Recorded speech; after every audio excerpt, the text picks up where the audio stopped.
Hey everybody, welcome back to my channel. So today's video is super exciting. I'm going to be doing a reading vlog, and it's almost like a new kind of mini series I'm starting on my channel, and it's going to be in a similar format of how I did my Kingdom of Ash reading vlog, where I dedicate one vlog to an entire reading experience, and we are going to call it G Reads, and today The Invisible Life of Addie LaRue, which is really fun. Basically, what you can expect from this series is I will be reading either the first book in a series or a standalone book that is pretty popular or that I haven't got around to reading yet.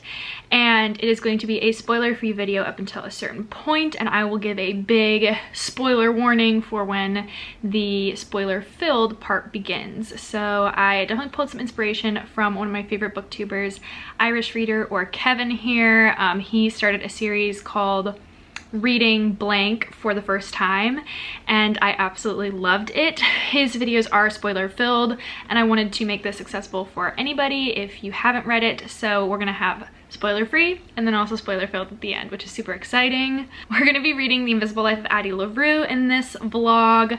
I've already begun it a little bit, but I'll just give you guys a quick rundown. Essentially, we are following Addie LaRue, and in France in the 1700s, she makes a deal with the devil, and in return for her soul after she is done living, she gets immortality. There is a little trick to this deal, and that is that every person Addie meets is destined to forget her once she leaves their sight. So we're dealing with a lot in this book, and just a synopsis is that she goes on for quite some time until she doesn't. Somebody remembers her, which is really, really neat. So I wanted to pick this book for the first installment episode of this series for quite a few reasons. One, it is really big trending right now. It just released late last year, so I figured this would be a nice way to start off this series. It is a standalone as well, so that'll be fun. The reason I also wanted to read it was because it is like not controversial, but there have just been mixed opinions on the book. I have heard some of, like I said again, my favorite booktubers talk about this book and say that it was amazing, it was super beautiful and lyrical, and it just ruined them in the end. And then I've also heard some say that it is really monotonous and it is just really draggy and not so great. So we'll see where I fall on the spectrum. I'm super interested. And I think that's enough of an introduction. If you guys want me to do any special episodes of G Reads, let me know what books you guys want me to read. I have a couple planned in mind, just some really popular YA titles that I haven't got around to reading, and a couple new releases as well. So let me know what you guys think and if you have any book suggestions. But without further ado, we're gonna get started. And as I've started reading this, I'm currently on page 22. So I'm just about to start chapter 3. So at this point, we are just hearing about Addie, and there aren't like POV jumps. It's not like we're going from one perspective to the next, but we are jumping back and forth in time. So like the first page was from France in like the 1700s, and then we are going to like modern day, which it's set in 2014. I also did find the audiobook for Addie LaRue on Scribd, because I believe V.E. Schwab handpicked the narrator for Addie, which is really exciting. I think that's it for a check-in. I'm going to put in some clips of when I started reading, and I'm actually gonna go get cozy. I have my nice fireplace display on, and I'm going to get cozy, kind of chill out, maybe make a cup of tea or something, and just read a little bit, because I have a little bit of a headache starting, which probably is going to knock me out for the rest of the day then, but I wanna see if I can get a little bit more done. So I think that is it, and I will check back in once I have some thoughts or am making progress.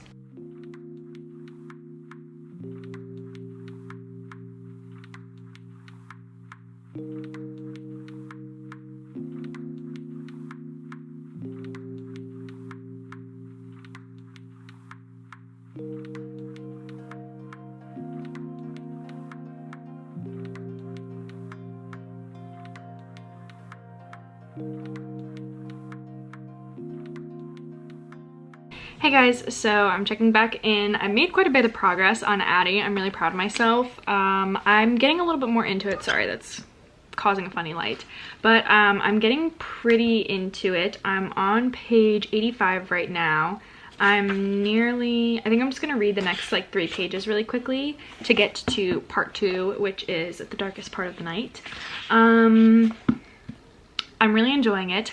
I'm not tabbing this book because it is really, really beautiful and it's a collector's edition and I don't really want to like stuff it up. So I am just keeping, and this is something I do quite often, I have had this like tab in my phone. I have quite a few like books stored in here, but once I get to Addie, I'm just like jotting down things that I would note like physically in my book that I really, really like. I'm not that mad at the writing. It is definitely pretty slow, and I will say that I find myself not liking the French chapters as much. They're not in French, but like the chapters where she's back in like the 1700s. I'm just not that big of a fan of it. So I really do like the New York City chapters where it's present day, but it's getting a little bit more progressive. We're at a pretty important part in the story, I believe we're getting to. And I did want to mention one quote that I really liked, that I think this is a pretty popular quote maybe from the book. I'm not sure. They included a lot of stuff in the collector's box that had quotes on them, but I cannot remember them for the life of me. So I figured I would just jot down quotes as I go and tell you them as I go that I really liked them. But one of them was, "Books she has found are a way to live 1,000 lives or to find strength in a very long one," which I loved. I feel like it's a very like, like one of those like cheesy, like kitschy, booky quotes. I feel like it's one of those like really like cheesy, kitschy, I can't say that word. Kitschy, kitschy.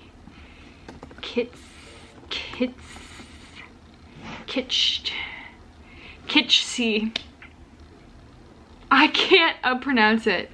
Kitschy. There we go. Kitschy. It looks so... Kitschy.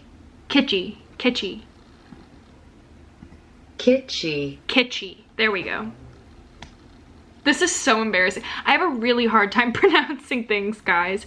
But, yeah, it's like one of those like more cheesy, kitschy, bookish quotes. Like I feel like if you looked up quotes about reading, that would be something that popped up. But I really liked it nonetheless, so I jotted it down.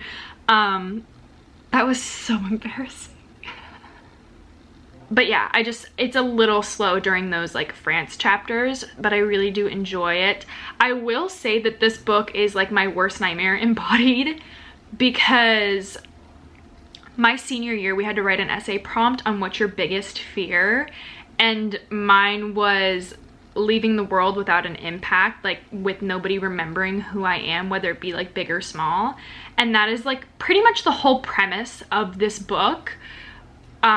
It's in the very beginning, so I'm gonna talk about it just because it's not really spoilery to the plot. But Addie's basically like having this like internal understanding that if she stays in this town and lives like the bleak country life that it was back in the 1700s, nobody's gonna remember her. There's not gonna be anything left of her to remember, and that like really affects her. And I think that's where some people have described it as monotonous, because time and time again you're hearing of all of these different people and like interactions she's had where then people forget her. So I understand the saying it's monotonous. I do understand that, but I think that there's a point to it. I wouldn't describe it so much as monotonous, more as like repetitive, just to drill home like every interaction she has for the past like 3 centuries. Nobody has remembered her. So I think that's where it stems from. This is just me putting it out, so we'll see. But yeah, that's gonna be it for tonight. I probably might read a little bit more, but it is 7:54 and Bachelor is starting in like 6 minutes, which I actually need to grab the remote and start switching it.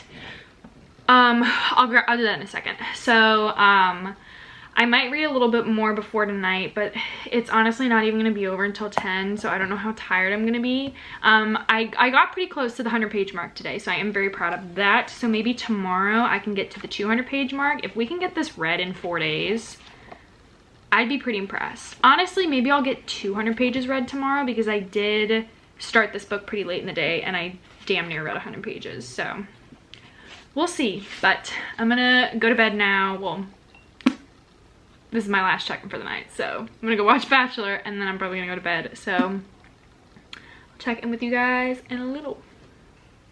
Hey guys, so I'm checking back in because I've made some more progress on Addie. I actually don't know how far I am and it's behind me, but it's the next day. It is the 12th. And I just wanted to kind of quickly come on here and talk because I have an appointment I have to be leaving for in 15 minutes or I'm gonna be late.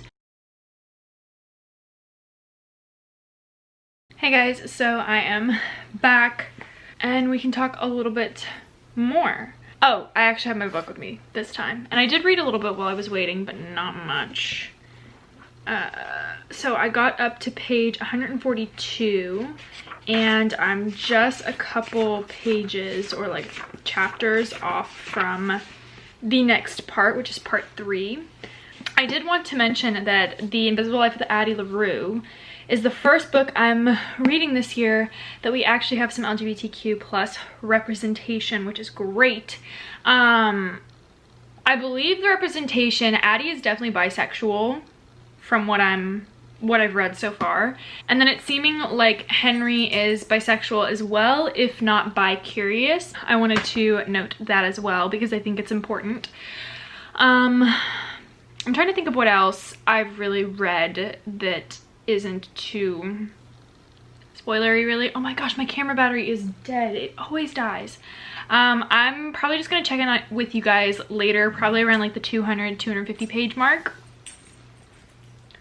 Rocco's having a temper tantrum. I don't know, he's like flicking his head into the ground. Hey everybody, so it is Wednesday, the 13th, I believe, and I don't remember where my progress was the last time I mentioned it to you guys, but as of right now, I'm on page 164. I have not read anything today, but I think I'm gonna try and get to page 250, so read another 90 pages today. That would be really, really cool. I also want to edit. I did film a video yesterday, so we're gonna try and take care of that. I don't have any of my supplies. Hold on, let me grab my bag. Okay, so I've got my bag, but I just finished watching Housewives and Castle with Casey, so it's like my 6th time watching it this week. I wanted to do a light workout today, try and salvage my vlog from the other day, and then get to page 250 of Addie. Those were the things I wanted to get done today, and then obviously watch the movie, but I did that. I did shower and like I did my hair and I put on a little bit of makeup, so I don't know what I'm gonna end up getting done today, but I haven't had too many like revelations from reading. I'm going to hopefully check back in once I have finished those 90 pages. Let me see if I had jotted anything down. Oh, there was a quote that I had written down, and it was, it's a part where Addie is talking to Henry, and she is describing him as the kind of person who feels like they're wasting away in a world full of food because they can't decide what they want. That quote really reminded me of a quote from The Bell Jar by Sylvia Plath. It's a collection of poems, and there's a specific poem about the fig tree, and it was like enough for me to write it down and note that it reminded me of The Bell Jar by Sylvia Plath, which I really liked. But really that's it so far. I'm not getting 5-star feels, and I did have a prediction about what I thought was going to be the big event that like shook everybody, but I don't think that that's what it is. So we'll see where it ends up taking us. I'm not sure though. I really don't know what could happen, because I believe this is a standalone book that is so irreparable and damaging that would happen in a standalone. I'm going to go find something to eat, and I'm probably gonna start settling in and reading a little bit because I want to make some more progress. Right now, like I said, there's not really much happening. I'm in the midst of a France chapter, and I will check back in a little bit. Okay guys, so it is the next day. It's the 14th. I am freezing. It is 4 o'clock. Since I didn't really eat breakfast until pretty late, I'm just now eating lunch. So I'm on page 218 of The Invisible Life of Addie LaRue. I'm like pretty smack dab in the middle at this point because I think there's 440 pages, so I'm about halfway. I'm really, really, really liking it so far. The previous update I gave, I think I was mentioning how I hate the French chapters. The French chapters have gotten so much better. Well, the past chapters. The present chapters I'm still loving. We are having a lot more time with Henry and Addie, which I'm liking. I think we're nearing a pretty big plot point, so that is exciting. But I'm really enjoying it. I'm at a really good point, so I kind of want to get the next stop, like the next part is like 2 pages away. I'm literally like just this away from part 4, and that's The Man Who Stayed Dry in the Rain. And then I think that is about, so it's about 75 pages is the next chunk. So I think I'm going to finish these 2 pages while I eat my dinner, my lunch, whatever the hell this is called. Very exciting. I'm really, really, really looking forward to finding out what goes on in this book. All right, that's it for right now. I'm gonna go eat my food before it gets cold. I need to eat this pretty quickly, but I'll check back in later. Okay, good morning guys. So I think this is gonna be the last day of the Addie vlog that I'm filming for. I only have like a little under 100 pages left, so I'm definitely gonna finish this book today. I'm enjoying it. This book can definitely get really, really, not sad, but it's just miserable. I mean, you have to think about what the story is about. It is like sucks. Like, I don't know, I would be miserable, so she's doing a lot better than me. But yeah, I've got about 10 pages left until part 6, and then that is about 90 pages. I am going to probably check back in when I get to part 7, just because I feel like that's the only part that like something's really gonna happen in. Or at least I'm assuming.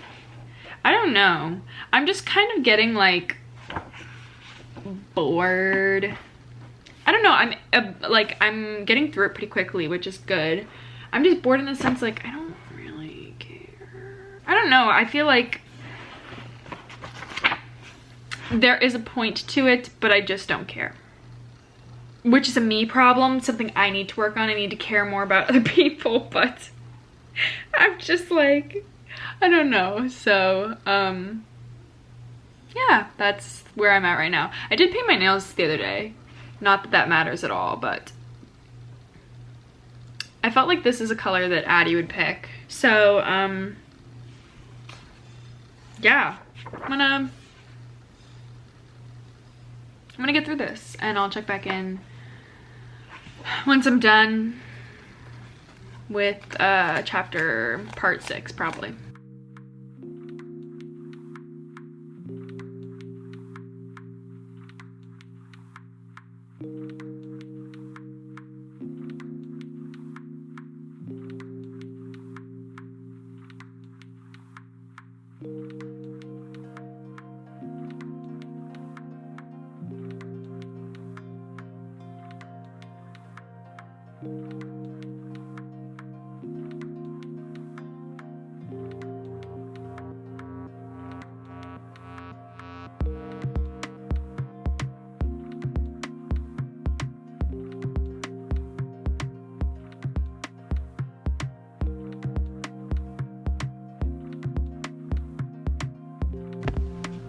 Alright, so it is 2:39. That last clip you guys saw was me finishing Addie LaRue. I was having a really hard time finishing it because I was feeling super nauseous. We can talk about my thoughts. So we're gonna make it official. I want to make it official and mark it as completed on Goodreads. So I still need to rate it, which I should do that. But honestly, I think it's probably gonna end up somewhere around probably like a 4-star read for me, and I'll explain why. I am using CAWPILE this year to rate my books. I'm gonna see how I like it, just because last year I feel like my method of rating books was so whack. So I'm hoping that this will be a little bit better. I'm still getting used to how to rate with CAWPILE because it's still like you have to put in thought. You can't just like have it automatically compute you a number, but well, it does, but like you still have to rate it to a certain extent. I think it's gonna be about a 4-star read because I really did enjoy it. I read it pretty quickly. We're just gonna put 4-star for right now because I think that's what it is.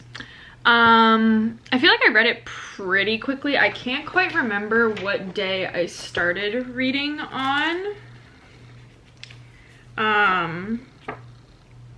The 11th, and it's the 15th, and it was a 400-page book. So not the fastest I've read a book, but mind you, my health played into account, so I wasn't feeling the best on some days. But I got through it pretty quickly. And I did not tab the book except for probably the last 200 pages, and even then, these really mean nothing. I just kind of like randomly threw tabs in where I was feeling something, which I'm not gonna go over them too much. I'm gonna actually talk about them in the spoiler-filled section of this video, which I'm gonna talk in a minute about. But I understand the varying opinions on it, and I really do, because while I liked the story, I really did enjoy it.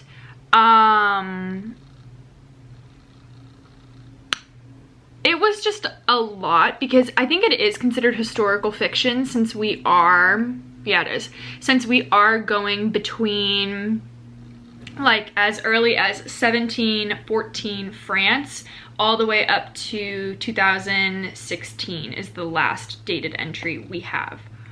So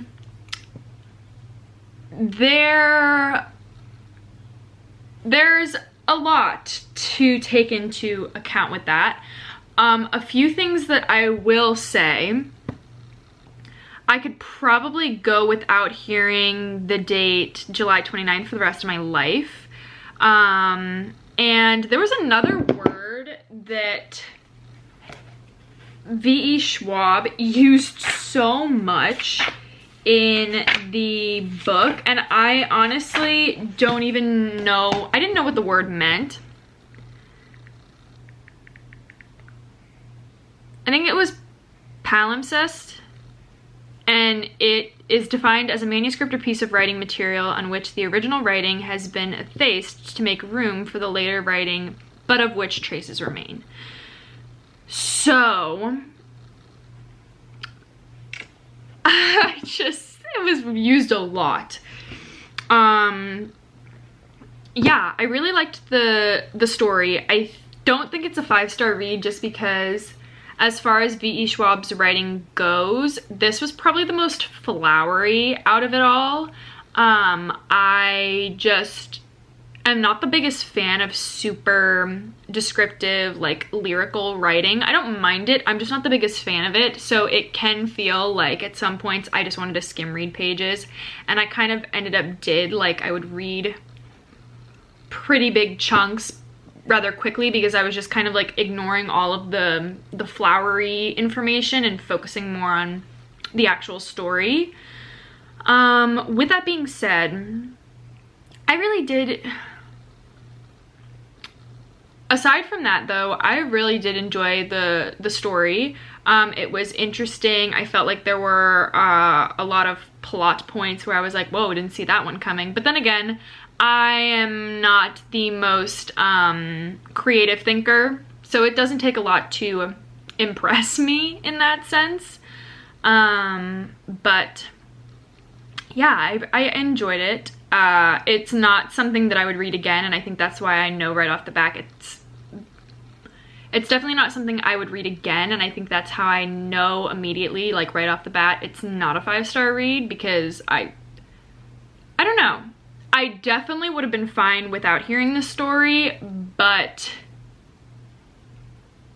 I'm not like changed now that I have that kind of, I just phrase the same thing. But yeah, I would have been fine with or without reading the book. I think there's a lot more knowledge in my brain. Not knowledge so much as,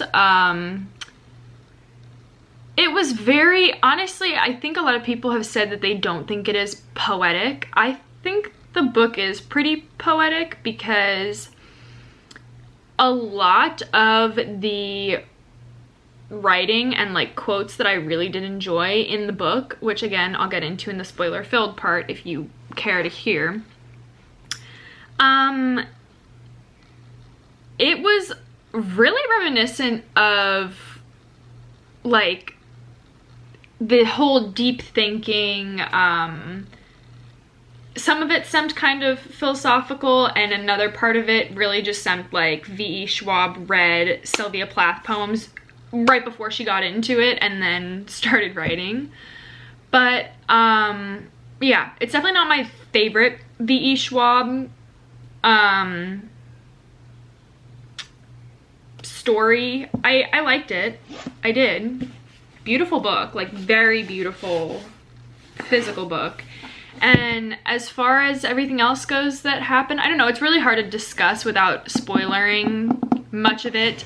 I definitely enjoyed our characters, Addie LaRue and Henry. Looking back now, the big plot twist is pretty predictable. Yeah, there's not really much else to say that's spoiler free. The best way I can explain it to somebody is, if I just met somebody, this is not a book I would be shoving down their throat to read. Like, you need to get into, like, this book will bring you into fantasy so heavy. Like, it's groundbreaking, it's amazing, it has every quality in a book I would want. It's not that type of suggestion, but if I got to sit down with somebody and I was like talking about, you know, more like life aspects, I think this is a really good book to read if you are struggling with the future. I feel like it's not a coming of age story, but it kind of gives off that like underlying vibe, if you get what I'm saying, if that makes any sense, because I'm just gonna talk about the bargain really quickly because it's not a spoiler. It literally gets told in the first 100 pages. But Addie LaRue is living in 1714's France, and she's living in France in 1714, and she is basically being put in an arranged marriage by her parents, and she doesn't want to be in an arranged marriage in this town because she's convinced that she's going to live in this town, she's going to get married, have children, marry those children off, and then die with all in the same 10-meter plot is how she describes it. And she doesn't want to be subjected to that. She wants to see the world and, you know, leave this earth having made an impression and have somebody remember her, you know, have there be something left when she dies. So I feel like a lot of people can relate to that in the sense of like, what's your biggest fear in life? I feel like I have definitely been, you know, guilty of saying the biggest fear of mine is not leaving an impact, not doing anything in this life to have it affect the future lives, obviously for the better. And I think that's a pretty important theme that the book discusses. But if you've already come to the realization of that, like you already know all this knowledge, it's just like a really drawn out love story. That's the best way I can explain it. Did I enjoy it while I was reading it? Yeah. Would I read it again? No. So that's pretty much it. I'm starting to get dizzy again from thinking about this too hard. And this lighting is super blue. I don't know. I need to figure out my white balance. But that's going to be it as far as the spoiler-free vlog and part of this video goes. I hope you guys enjoyed. I hope you're having a great day. I will see you guys in my next video. Thank you so much for tuning in to this episode of G Reads. I hope you enjoyed it. I had a lot of fun, even though this wasn't probably the best first book to pick up. But I'll have the Goodreads for The Invisible Life of Addie LaRue linked down below. And yeah, that's gonna be it. So I am going to end this section of the video. Again, if you're only here for the spoiler-free part, click out now, because I'm about to get into the real shit, the spoilery section. So there you go. I'm gonna open up my notes to talk about a little bit more in depth. I might be repeating some of the things I've said earlier on in the video, so just bear with me to get out all my thoughts. This book was so long for what it was. I feel like it could have been much shorter.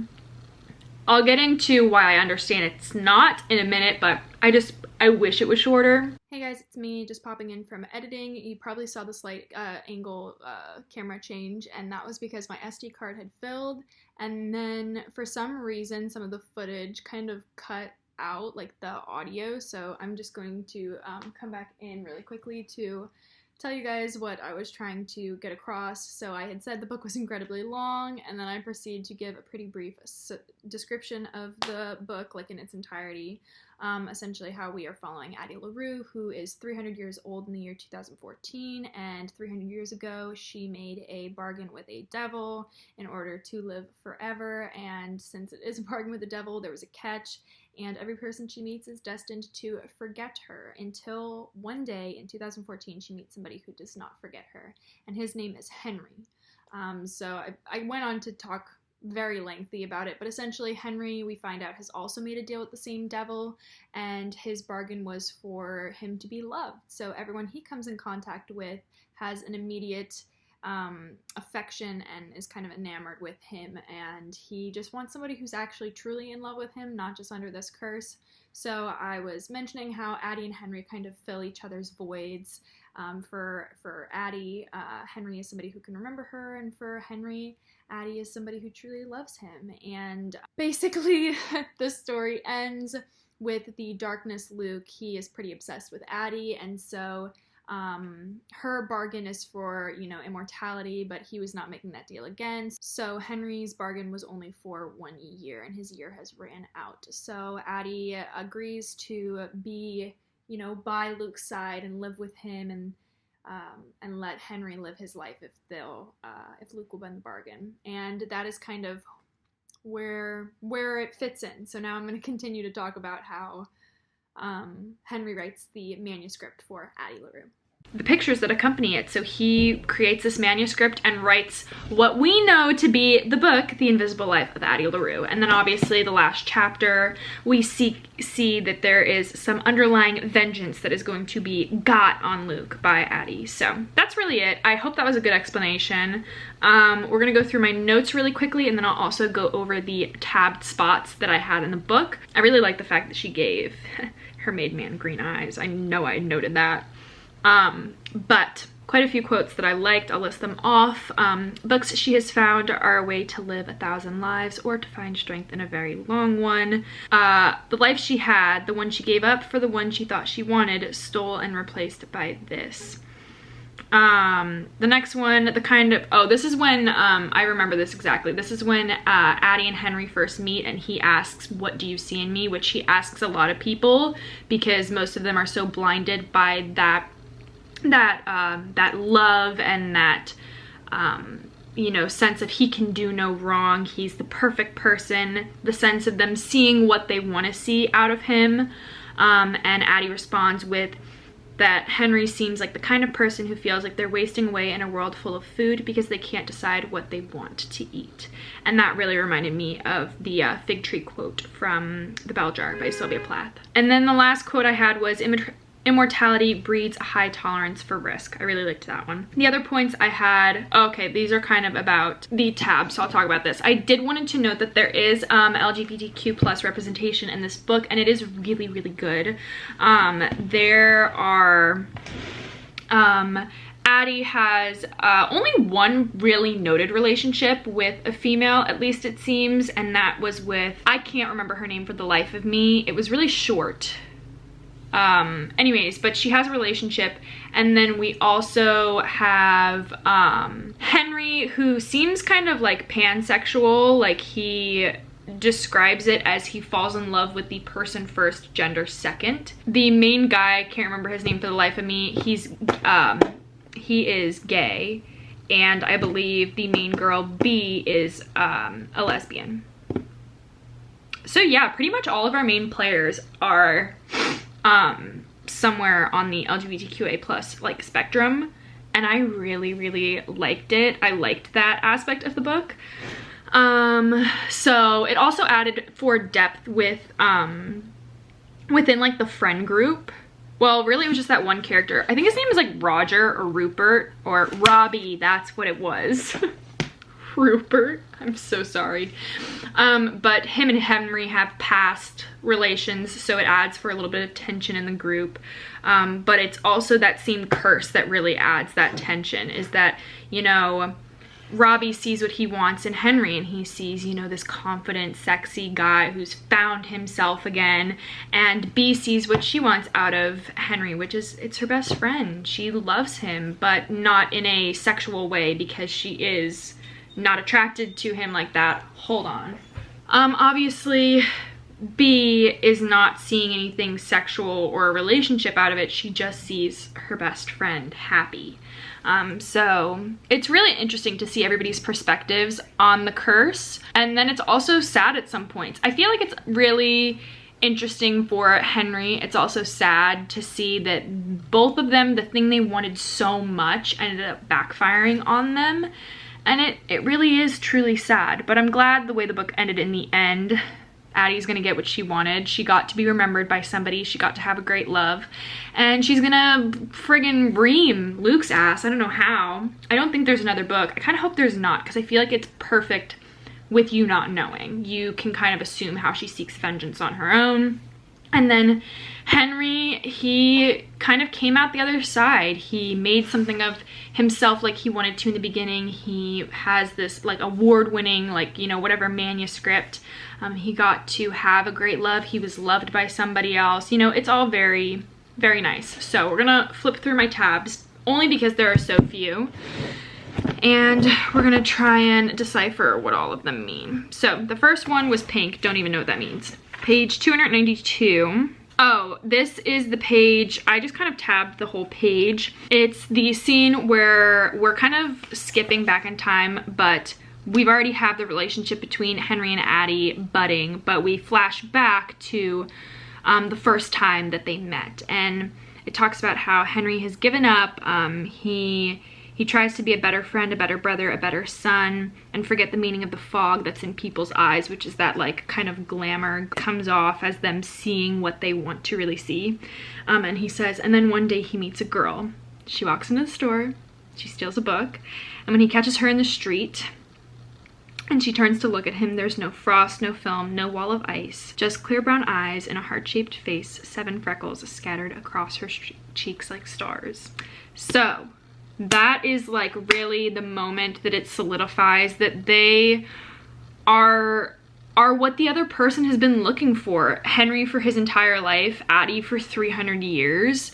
They are both fulfilling that need within each other, which I really, really liked that part. I only have one blue tab here, and it is on it's the first page of part 5, and it is when Addie goes back to Vion. I still don't know, we're just gonna roll with it, and she finds the grave of her father, Jean LaRue. This, so many people say this book broke them and they were sobbing by the end of it, and I don't know if it's I'm heartless, or I just don't particularly care for the heartbreak of it all. I don't know, that really didn't affect me that much. However, when I did read the dates on her father's tombstone and it said that he had passed the year she left, some part of me broke, and I like to imagine in my head that even though he forgot his daughter, there was a sort of emptiness in him. This is so sad, but there was a sort of emptiness in him, almost like the sense of, you know, you go your whole life feeling like you're missing something. I feel like at that point he would have felt like he was missing something, and it was the absence of his daughter, the absence of Addie, that killed him. That's what I like to think. It makes it all the sadder. So that's that. I've got a purple tab. I don't even know what purple means. I don't know what any of these colors mean. I just kind of stick them in. I promise one day I will come up with a way to annotate and I will share it with you guys, but you know. This one was chaptered Everywhere Nowhere from 1952 to 1968. So we then realized that there is a period of 16 years where Luke and Addie are in a relationship. They're in a relationship. It is not a traditional relationship. I feel like it's a need-based relationship. She wants, you know, to be fulfilled by somebody who actually remembers her, to wake up and have them have that knowing in their eyes. And Luke wants to possess somebody. So there we go, pretty much. Green. Oh, that's what it was. So for this one, Addie and Luke are having a conversation, and she says, no, you're not capable of love because you cannot understand what it is to care for someone else more than yourself. If you loved me, you would have let me go by now, which is that famous saying, if you love me, let them go, and if they are truly yours, they will come back to you, something like that. I don't remember. And it says, Luke says, what nonsense. It is because I love you that I won't. Love is hungry, love is selfish. And she says, you are thinking of possession. Oh yeah, yes. I tabbed yellow for, oh, that was the other thing. So it's when Addie and Luke are in New Orleans in 1970. So this is a very big, not a big event, but we've been kind of hearing bits and pieces about this New Orleans, Louisiana event for a majority of the book, and we only get to it at about page 400. We hear what actually went down in New Orleans that set Addie off, that was so detrimental to their relationship. They're at a store and there is a mannequin with a leather jacket, and we find that Luke smooths his hands over her shoulders and she feels the soft leather settling against her skin. The mannequin in the window now bare, and she has carried this one jacket from 1970 all the way to the present. It's the one item she does not let go of. She always, you know, ends up with the leather jacket and that wooden ring. Those are the two things that always stay with her.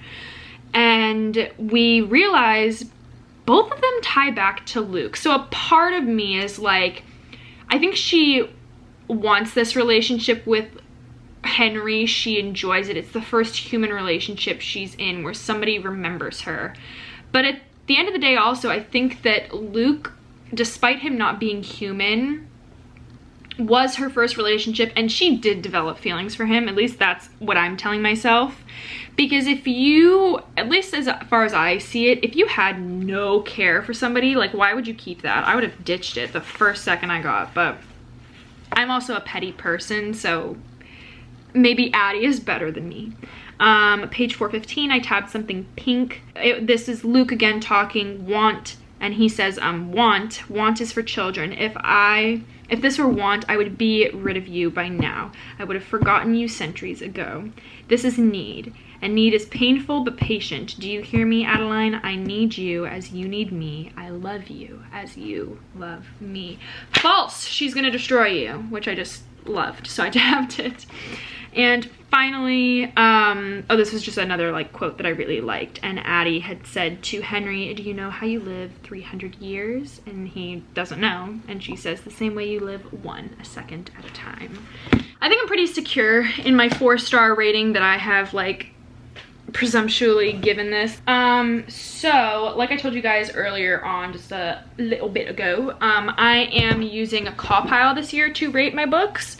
So I will have G from Book Roast linked down below with her video explaining CAWPILE if you guys would like to see that. And we're gonna rate this book together. So, The Invisible Life of Addie LaRue. Characters. I think this was a standalone, right? Did I mark it as a standalone? I think it's a standalone. So characters on the CAWPILE scale. I feel like they were really good. I enjoyed our characters. I'm gonna say a 9. I really liked them. They were cool.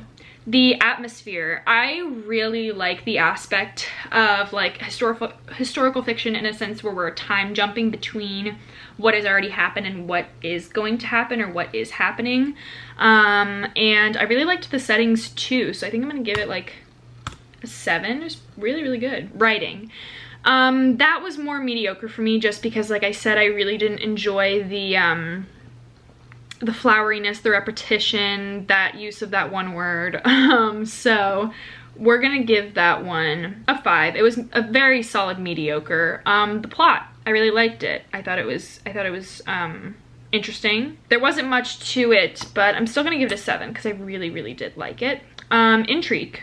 I read it pretty quickly. It was a very interesting story. 7. Logic. How logical was this story? Honestly, probably like a 6. And overall enjoyment, and out of enjoyment, it was really good. I liked it. I'm gonna give it a 9 out of 10. Seems pretty fair. It got 7.14 on the CAWPILE scale. So yeah, I really did enjoy it. You heard it here first. 4 to 5 stars for The Invisible Life of Addie LaRue by V.E. Schwab. Again, not my favorite V.E. Schwab book. I think the Darker Shades series will always hold rank over that just because it is chef's kiss quality. But I really did enjoy it for what it was. It was historical fiction, it was fantasy, very romancy, and it was good. So yeah, I think that's gonna be it for me today, guys. I hope you enjoyed this first installment of G Reads, the episode The Invisible Life of Addie LaRue. Pretty fun stuff. Yeah, let me know if you guys enjoyed this video down below, what books you want for me to read in the next installment of G Reads. And I think that's gonna be it for me today, guys. So I hope you all are having a great day. I hope you enjoyed this video, and as always, I will see you guys in my next video. Bye.